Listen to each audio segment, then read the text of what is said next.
fix Intune Company Portal app not working.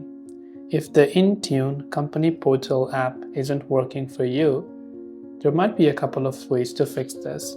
So here you can see the Company Portal app right here. If you're being able to log in but not being able to use the app for some reason, you might have to re-log in.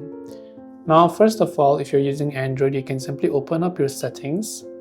Then you can scroll to the apps section. Then select Company Portal, go to Storage and Cache, clear cache and clear the storage and delete the app data. Once you've done that, what you can do is open up your Play Store or your App Store, search for the Intune Company Portal app and just check if it has an update available. And if it does, then just make sure to update the app to the latest version. This way, hopefully it would help you solve the Intune Company Portal app not working.